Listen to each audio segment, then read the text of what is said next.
Hello दोस्तों। कैसे हो आप लोग? आई थिंक सब बढ़िया और मजे में होंगे। चलिए आज सुनते हैं कहानी, मजेदार और प्रेरणादायक। सुनिए और मजे लीजिए। और हाँ, चैनल में नए हैं तो सब्सक्राइब जरूर से कर लीजिएगा। हाथी और खरगोश की कहानी। एक जंगल में हाथियों का एक बहुत बड़ा झुंड था। उस झुंड के राजा का नाम गजराज था। वह बड़ा ही गंभीर और पराक्रमी था। गजराज के शासन में सभी आनंद पूर्वक जीवन व्यतीत कर रहे थे।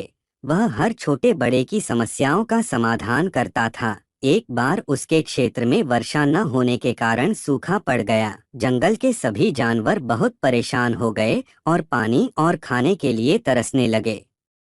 सभी हाथियों ने गजराज को कोई उपाय करने के लिए कहा, क्योंकि अब हाथियों के बच्चे भी बूंद बूंद पानी को तरसने लगे थे। गजराज को सारी समस्या पहले ही पता थी, पर उसे कुछ उपाय नहीं सूझ रहा था। तभी एक बुजुर्ग हाथी ने कहा, मेरे दादाजी के समय भी इसी तरह का सूखा पड़ा था। तब उनके समय हाथियों का झुंड पश्चिम दिशा की तरफ गया था और वहाँ एक विशाल झील है जिसका पानी कभी नहीं सूखता। हमें भी वहाँ चलना चाहिए। बुजुर्ग हाथी का सुझाव गजराज और पूरे झुंड को पसंद आया। सभी ने वहाँ जाने का निश्चय किया। दिन में तो बहुत गर्मी रहती थी, इसीलिए सभी रात में सफर करते थे और कुछ दिनी के सफर के बाद उस झील तक पहुंच गए और सभी ने जी भरकर पानी को सारी समस्या पहले ही पता थी, पर उसे कुछ उपाय नहीं सूझ रहा था। तभी एक बुजुर्ग हाथी ने कहा, मेरे दादाजी के समय भी इसी तरह का सूखा पड़ा था। तब उनके समय हाथियों का झुंड पश्चिम दिशा की तरफ गया था और वहाँ एक विशाल झील है जिसका पानी कभी नहीं सूखता। हमें भी वहाँ चलना चाहिए। बुजुर्ग हाथी का सुझाव गजराज और पूरे झुंड को पसंद आया। सभी ने वहाँ जाने का निश्चय किया। दिन में तो बहुत गर्मी रहती थी, इसीलिए सभी रात में सफर करते थे और कुछ दिनी के सफर के बाद उस झील तक पहुंच गए और सभी ने जी भरकर पानी शेर के वश में नहीं होता। तो हम तो बहुत छोटे से जीव हैं। हमें अपनी अक्ल से काम लेना होगा। हमें होशियारी से काम लेकर हाथियों को यहाँ से भगाना पड़ेगा।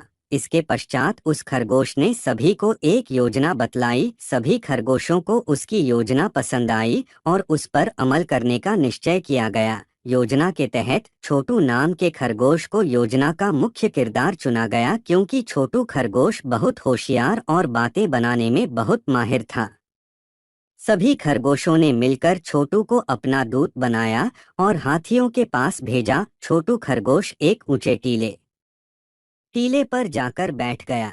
इसी टीले के पास से हाथी पानी पीने जाते थे।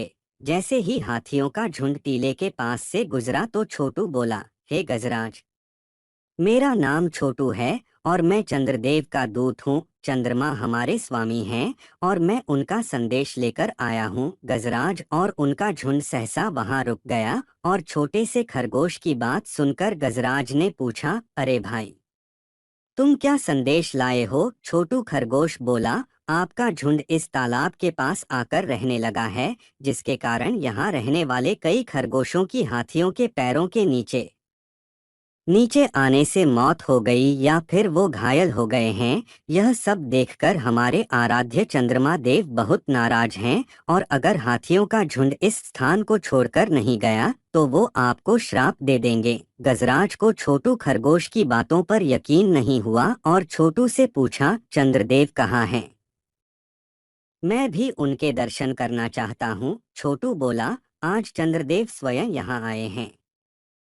अगर आप उनके दर्शन करना चाहते हैं तो मेरे साथ आइए। वह रात पूर्णिमा की रात थी और तालाब में चंद्रमा का प्रतिबिंब इस तरह दिखलाई दे रहा था, मानो मानो साक्षात चंद्रदेव विराजमान हो। चंद्रदेव को देखकर गजराज बुरी तरह घबरा गया और गजराज की हालत देखकर छोटू बोला, गजराज, अब तो आपको यकीन हो गया और आपको कोई संदेह हो तो चंद्रदेव आपके सामने हैं, उन्हीं से पूछ लो। गजराज ने चंद्रदेव को प्रणाम करने के लिए जैसे ही सूंड चंद्रमा के प्रतिबिंब के पास ले गया, वैसे ही सूंड की हवा से प्रतिबिंब हिलने लगा। इसे देख गजराज घबरा गया और पीछे हट गया। इसे उचित मौका मानकर छोटू खरगोश बोला, देखिए गजराज, चंद्रदेव कितने नाराज है, वो आपका प्रणाम भी स्वीकार नहीं कर रहे हैं। भला इसी में है कि आप जल्द से जल्द अपने झुंड के साथ इस स्थान को छोड़कर कहीं और चले जाएं, नहीं तो चंद्रदेव के क्रोध और श्राप से आपको कोई नहीं बचा सकता।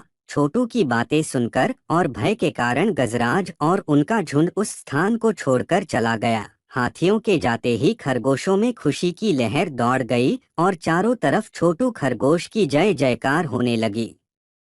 हाथियों के झुंड के जाने के कुछ दिनों के बाद ही बारिश शुरू हो गई और जल संकट समाप्त हो गया। इस तरफ खरगोश और हाथी सभी खुशी खुशी रहने लगे। शिक्षा। खरगोश और हाथी की कहानी से हमें शिक्षा मिलती है कि चतुराई से कई गुना अधिक बलशाली को भी हराया जा सकता है और बड़ी से बड़ी मुसीबत से छुटकारा पाया जा सकता है।